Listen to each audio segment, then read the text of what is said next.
Bagame NIM 22061095. Dari sini kami dari kelompok 7 membahas tentang stroke, yaitu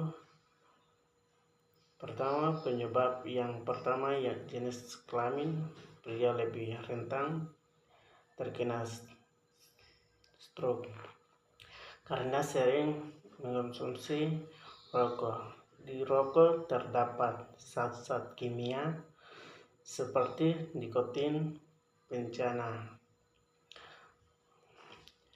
Dan penyebab yang kedua ada usia 60 tahun ke atas lebih terkena stroke, sehingga menyebabkan pembuluh darah yang kurang elastis dan kaku, sehingga terjadi penyempitan pembuluh darah dan aliran darah tidak teratur.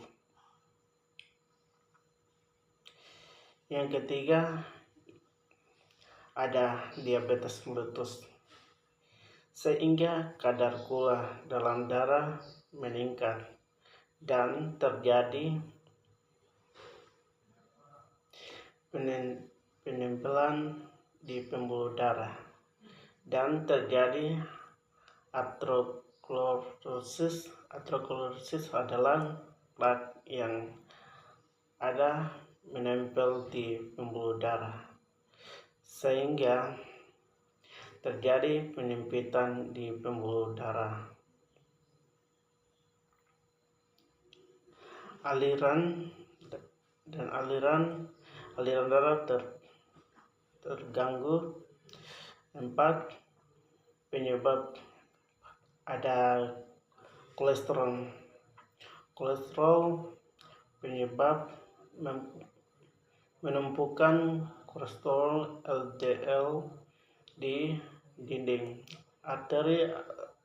LDL itu lemak zat, sehingga terjadi aterosklorosis plak, sehingga terjadi penyempitan di pembuluh darah. Baik, di sini saya akan menjelaskan tentang penyebab stroke. Sebelum itu perkenalkan, nama saya Marieta Kulmanul, NIM 22061082. Saya akan menjelaskan tentang penyebab stroke yang kelima, yaitu hipertensi. Hipertensi terjadi karena kerusakan pada dinding pembuluh darah sehingga memicu pada peradangan dan terjadi sistem imun sehingga terjadi pelepasan sitokin yang berlebihan, maka terjadi peradangan. Nah, yang berikut yang keenam, penyakit turunan atau kelainan hemofilia. Terjadi karena kelainan pada darah atau pembekuan pada darah sehingga terjadi peradangan infarktanial. Nah, sekarang penyebab yang ketujuh atau terakhir yaitu tumor otak. Tumor otak terjadi karena kelainan genetik sehingga sel abnormal pada otak dan menyebabkan tumor, dan terjadi tumor menekan pada pembuluh darah sehingga menyebabkan pembuluh darah pecah. Dari tujuh penyebab ini akan menyebabkan penyakit stroke. Dan penyakit stroke ini terjadi karena di mana terbentuknya trombus arterial dan embolik. Trombus arterial itu seperti gumpalan darah, dan embolik itu kondisi di mana aliran darah tersumbat sehingga penumpukan pembuluh darah di otak, sehingga suplai darah dan O2 ke otak menurun sehingga menyebabkan iskemik jaringan pada otak. Dan akan menimbulkan dan terjadi komplikasi Komplikasi shock neurologis. Shock neurologis itu seperti gangguan sistem saraf. Dan tanda dan gejala seperti tatapan kosong, tubuh lemas,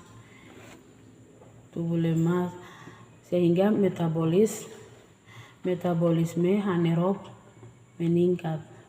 Metabolisme anaerob itu seperti proses energi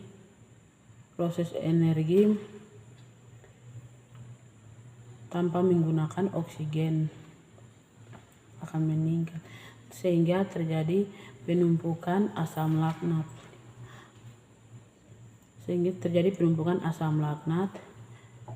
Maka terjadi edema di otak atau pembegakan di otak,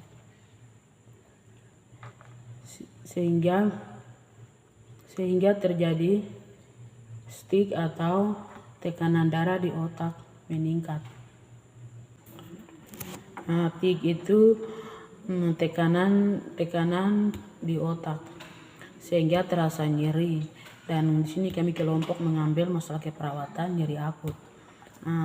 Tanda dan gejala nyeri kepala, penataksalanan yaitu pemberian obat, terapi fisik. Di sini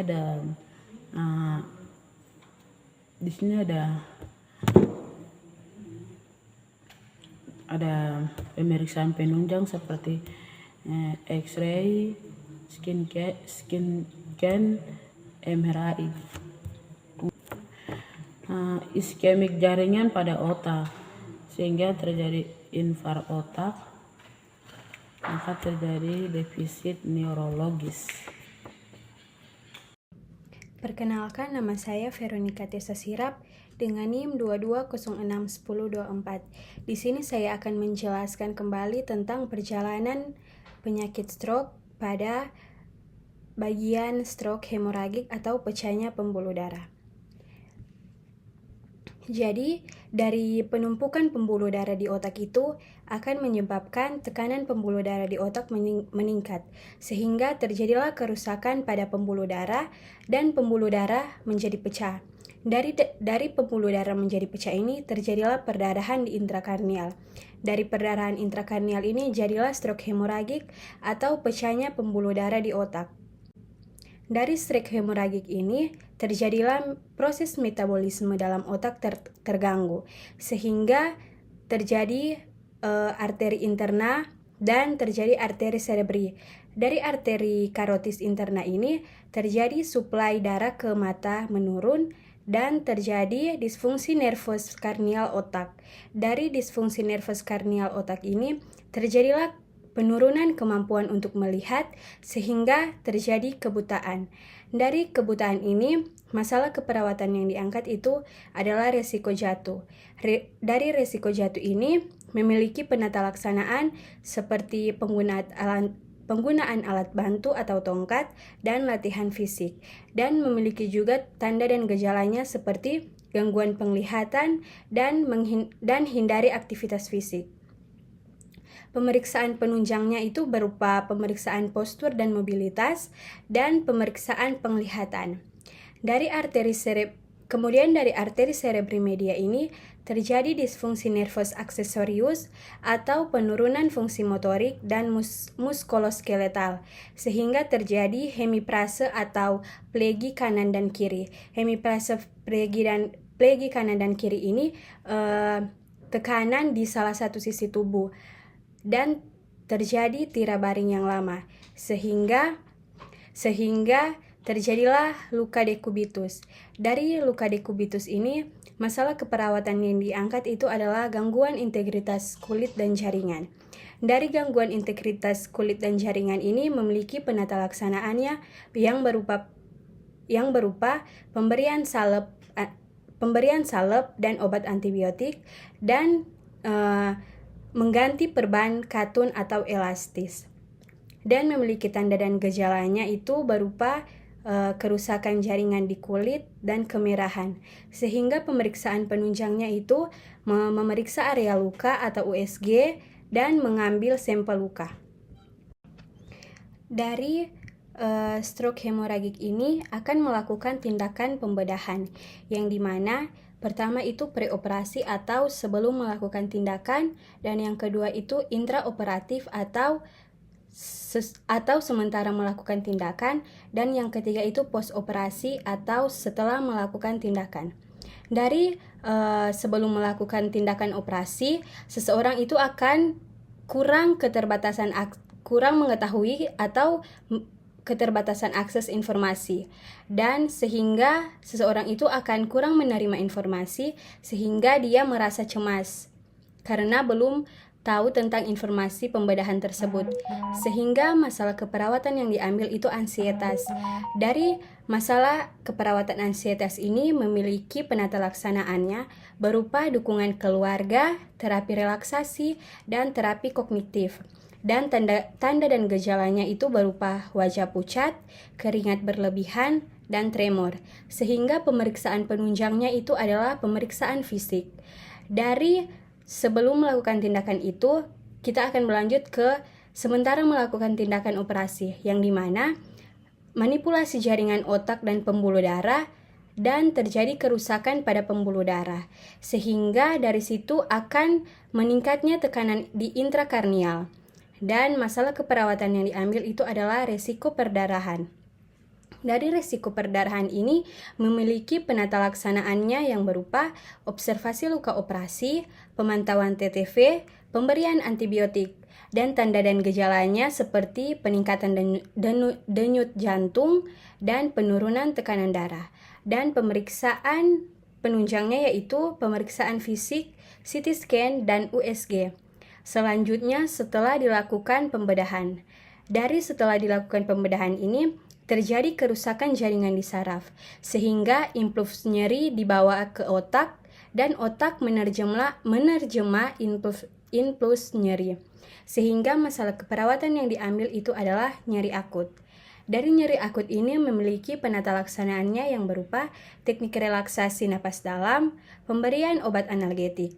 Dan tanda dan gejalanya itu berupa nyeri di bagian operasi, merasa pusing, sulit bergerak, memar, serta bengkak di bagian operasi.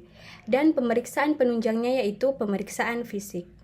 Baik, sekian dari penjelasan patoflow saya. Terima kasih. Perkenalkan, nama saya Aprilia JT Omega Piri dengan NIM 22061052. Di sini saya akan menjelaskan tentang stroke non-hemoragik atau penyempitan pembuluh darah di otak.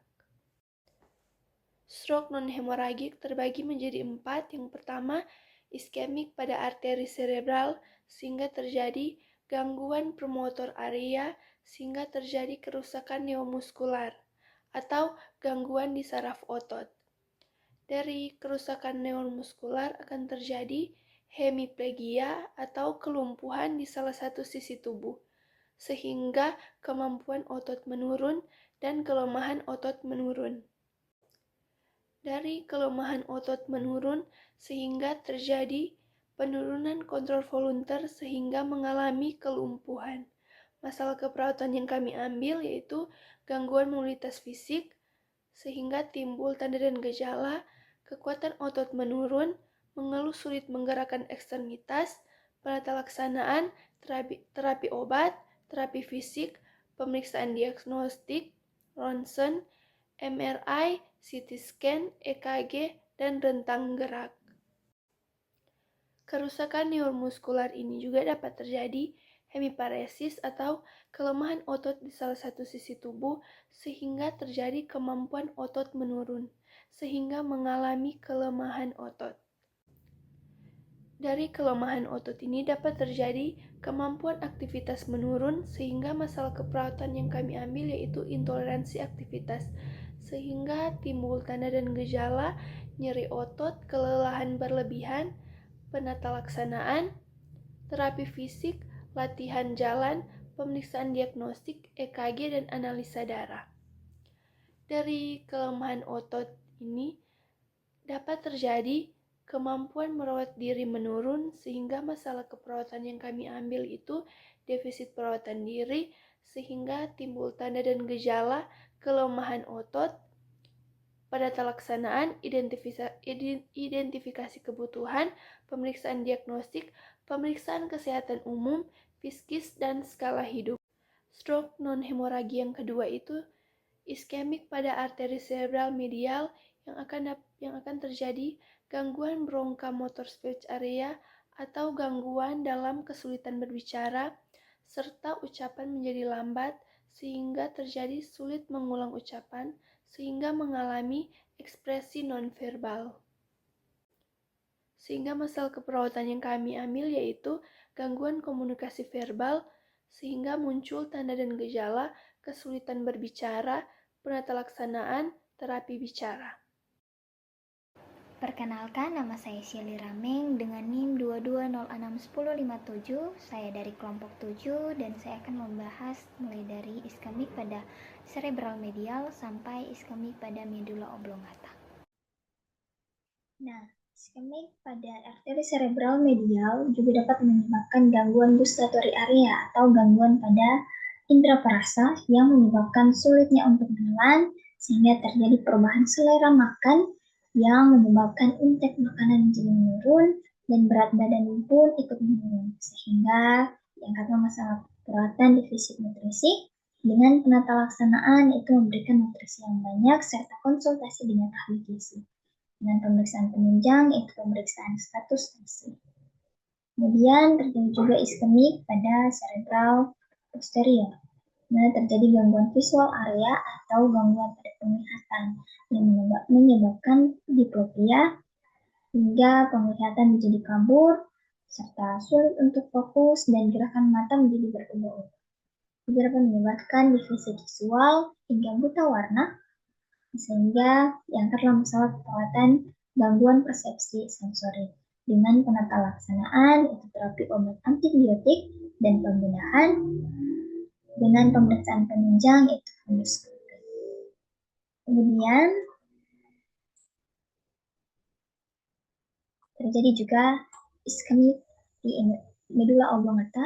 Medula oblongata ini terbentuk dari sumsum tulang belakang pada bagian otak yang tugasnya menjalankan sistem pernapasan. Ketika itu terganggu, maka muncullah refleks batuk hingga terdengar bising dan dapat meningkatkan putung atau lendir sehingga terjadilah penumpukan sputum hingga diangkatlah masalah perawatan itu pola nafas tidak efektif dengan penata laksanaan itu terapi obat dan terapi relaksasi dengan pemeriksaan penunjang itu CT scan dada dan rongsen dada.